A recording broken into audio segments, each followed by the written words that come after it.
মৰমৰ ছাত্ৰ ছাত্ৰীসকল বহুত এটা গুৰুত্বপূৰ্ণ খবৰ জনাব বিচাৰিছোঁ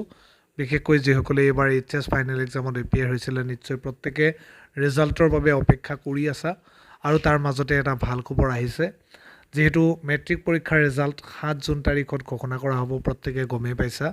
গতিকে হায়াৰ সেকেন্ডাৰী ফাইনেল এক্সামৰ ৰিজাল্ট সম্পৰ্কত যেহেতু এটা খবৰ আহিছে তোমালোকক জনাই দিব বিচাৰিছোঁ আৰু এই ভিডিঅ'টো চোৱাৰ পিছত তোমালোকে এই ভিডিঅ'ৰ ডেছক্ৰিপশ্যনটো ক্লিক কৰিবা ডেছক্ৰিপশ্যনত এটা লিংক পাবা সেই লিংকত গৈ তোমালোকে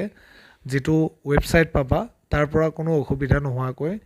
তোমালোকে ৰিজাল্ট চাব পাৰিবা গতিকে সেই লিংকটো তোমালোকে কপি কৰি হোৱাটছএপত বা কৰবাত ৰাখি থবা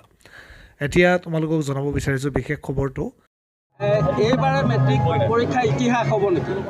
সক 7 তাৰিখে মেট্ৰিক পৰীক্ষা ৰিজাল্ট দিব কিন্তু এইবাৰ আপোনালোকে জানে যে কোভিডৰ পৰিস্থিতিৰ পৰিপ্ৰেক্ষিতত ছাত্ৰ ছাত্ৰীসকলে বহুত বেছি প্ৰিপাৰেচন কৰিব পৰা নাছিলে গতিকে মই ভাবোঁ যে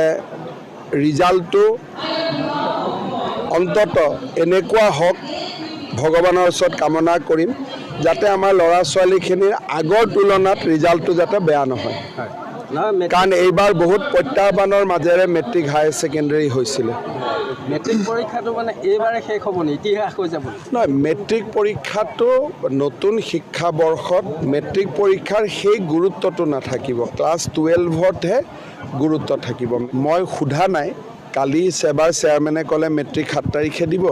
হায়াৰ ছেকেণ্ডেৰী 10-15 দিনৰ ভিতৰত 7-10 দিনৰ ভিতৰত দিয়ে দিব যাতে আমাৰ ল'ৰা ছোৱালীখিনিৰ আগৰ তুলনাত ৰিজাল্টটো যাতে বেয়া নহয়